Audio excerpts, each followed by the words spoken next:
ton of sentries on the map. Things just did not go his way there, but I think he definitely should have gone for at least trying to force Zhangbi back with the mutas. We're about to find out what our second map is going to be here. The StarCraft Ready Action Cross-Match WCS. Cloud Kingdom. To the bottom left of the map, we now have our Protoss player. It is the Casper player, and he is called Zhangbi. Samsung Tonja, which means electrons, but he's more commonly called Samsung Khan. To the top right, we have his opponent, starting for the MVP team. He is Galaxy. And he is not in the GSL currently. He's not in Code A, he's not in Code S. No, he's a BD teamer for MVP and currently not in any of the GSL tournaments. I'm not sure, if I'm not mistaken, I don't think he's ever qualified for a GSL, but I may be mistaken on that. I cannot remember him playing a televised match, but I'm sure he's played in a lot of online tournaments. He's well known as being a practice partner. He practices with players from a lot of different teams. He's kind of that go-to guy when you want to practice against Zerg and you know, oh, he's practicing for Code S, oh, he's practicing for Code A, or he's got that Team League match coming up. But Galaxy, I'll play with him. I can, you know, invite him to my party on the friends list and be like, Galaxy, I want to try this strategy. Can you play with me? And he's like, yeah, that's fine, sure. So, Zhangbi with an early scout here, of course, pylon scouting. Very important to do, especially on a two-player map like this. Not only do you find your opponent for sure and see his pull timing, but you know, your opponent might be more willing to be aggressive on a two-player map. So it's important to know what he's doing. Yeah, there's a normal pull timing though for Galaxy. Normal pull, no gas into expansion, so it's not going to start any kind of early game shenanigans. Those overlords are actually waiting for each other, and now Top Gun style, they just move right next to each other towards the opponent's main base. A little bit slower than Top Gun though. And you know, I feel these overlords are probably, you know, he's like, well, I'm going to scout his base, but you're going too. We could just meet up, you know, and go together, so it's not as boring on the flight. And the other one's like, yeah, I guess so. Whoa, that was a bit premature. Pulling a lot of drones there. The probe blocked, but he didn't do any sort of cannon shenanigans. That was strange by Galaxy. Galaxy, I don't want to say he looks nervous in this play, but there's something about it that seems a little bit unrefined today. I'm not impressed, and I'm a little bit critical of his play. He's making a lot of strange mistakes. I mean, the overlords that we saw in the middle of the map, what's up with that? I mean, we made a joke about it, but it's like, what was up with that? Seriously. What is he afraid of? He's going to like make a photon cannon in the middle of the map and kill it? That's so strange. No, Maverick was waiting for Iceman. I guess so. Oh, this is not good for Goose, Galaxy. I have your back. He's got his back, man. But he's like, he's going to get in trouble with the commander because I'm pretty sure he's not going to scout as early as he wanted to. In this matchup, it's not too important to have the Overlord scout there, but it's just strange. I mean, there's something weird about it. That was always the problem with Maverick. He takes things too far. He just doesn't know when to stop. And he does not mature until Gooseman is finally dead. Yeah. Goose but then, man, then he's the man. Then he's the man, but he doesn't have the Goose wake-up call right now. I guess Goose is like game one here for Galaxy. He's gotta get serious now. Back in the days when Tom was still good. Yeah. Back in the day, man. Do you know Days of Thunder? No, what is this? It's a very, very old racing movie with Tom Cruise, but it was awesome. I gotta check this out. It's one of those heroic sports movie videos, and it's great. I love them. You know from the start how it's going to end, but it's great to watch it anyways. Is it a what type of racing? Like street NASCAR. racing or NASCAR. Oh, okay, NASCAR. Okay, I'll check this out. I never really watched NASCAR. Oh, me neither, but it's just the video is cool. The idea of NASCAR seems cool to me, but I never watched it, so I don't know. I heard there's a reputation for the type of people that watch it, but I mean, I just never did. These zealots are scared. They're like, ugh, that's creep, I'm getting my feet dirty, my new shoes that I just bought 2 days ago now. They saw the creep tumor and they were like, what is that? We gotta get out of here. Well, the third base is now ready for Galaxy, and this little poke from Jungbi might actually do some damage. The Zerglings are on their way, but he's trying to, do some damage here, and he's actually able to force the Zerglings back again. And this Queen is like, nah, guys, we need a little bit more backup. But guess what? It's the Stalker that actually arrives, and they are doing a great job here. Yep. He's gonna get pushed back, but he's just forced some of these Zerglings, and he's killed a lot of them as well. Oh! Tries to save the Zealot.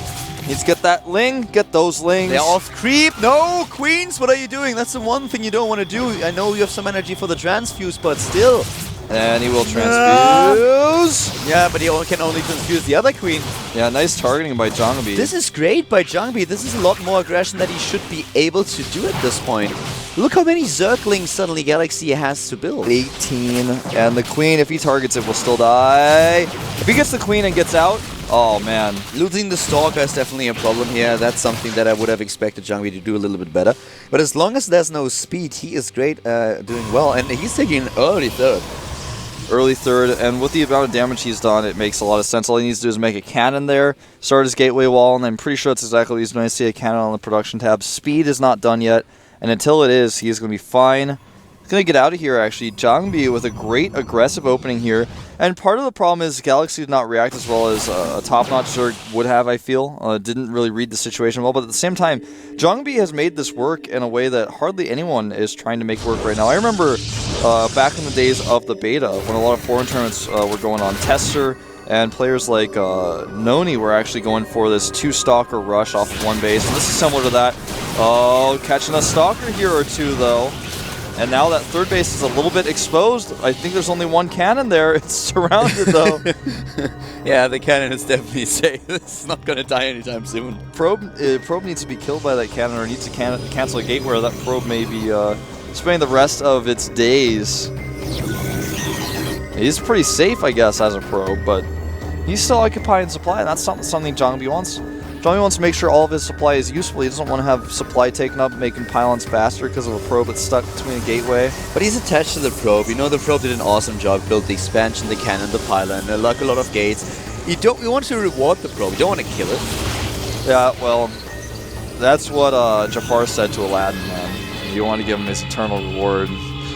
Unfortunately, it's not what Aladdin wanted. But didn't he kill it? I think he did. Yeah, see?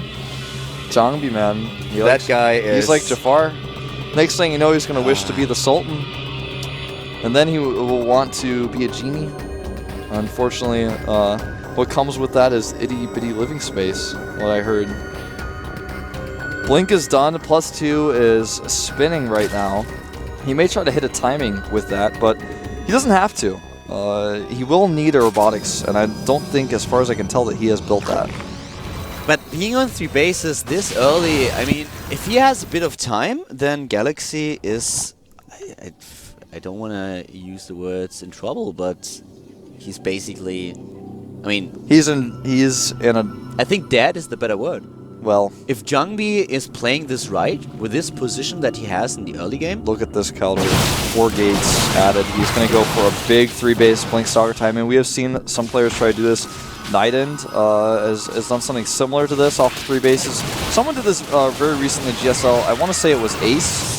Seed, that's right. That was who it was, Seed. Doing a big, just pure Blink Stalker with +2, a timing attack. The Infestors are going to be out, but he doesn't have Pathogen Glands, and also, perhaps more importantly, is the Stalker count is just going to be so big. He's waiting for his next Warpin with the main gate wave as he has, which is already up to, I believe, 5 or 6. With 4 additional ones, he's got like 10 gates. He's going to make so many Stalkers here. This is not going to be easy to hold, but he does have some Roaches and Spines. The Fungus are important, but he has only 2 Infestors, and here we go. They don't have the energy yet. Exactly, they don't have the energy just yet, and this is way too much. Yep, the Zealot's leading the charge here. He's got so many Stalkers, and he is not stopping here. And they're well spread here. A nice concave for Jungbi. His Blink Stalker Viper is so good. This game is over. I know, it's always like, don't call games prematurely, but this is GG. I don't think this is premature. I think you're so right here. This game is looking... If you do so much damage with the early poke with the Stalkers and Zealots, you force so many Zerglings, and then you have 3 bases. GG. Galaxy is out, and Jungbi is winning this game against a player that has not been performing in Code Ace thus far, or in GSL. That was a really straightforward win for Jangbi. And I don't know what's... Maybe he's nervous, Galaxy that is, but that was a bit... I expected more from a player that has been playing StarCraft 2 for a while. Maybe he could not practice lately and was just, okay, I'll give the WCS a shot anyways. Maybe it will work. I don't know, but this... It seemed a little bit weird. This is not a player who's currently at his peak, or who's currently in really good training shape. It looked like maybe he's busy with school studying. I don't know. Yeah, who knows? I would say that Jangbi, don't read too much into... Jangbi did well, but don't read too much into his performance here. The play that we saw from Galaxy was not what you would expect from someone who's been playing StarCraft 2 this long. I think it's definitely something going on with him. You're right, probably school, maybe he was nervous. We are going to have a very brief break here before we find out who our next player is going to be. Jangbi is, by the way, up against Lovesick now. This might be one of the games that we are going to cast very soon. We don't know just yet, but yeah, we're having a short break and then we'll be back with the next match here at the WCS preliminaries for the qualifier, for the WCS qualifier that is going to start in August.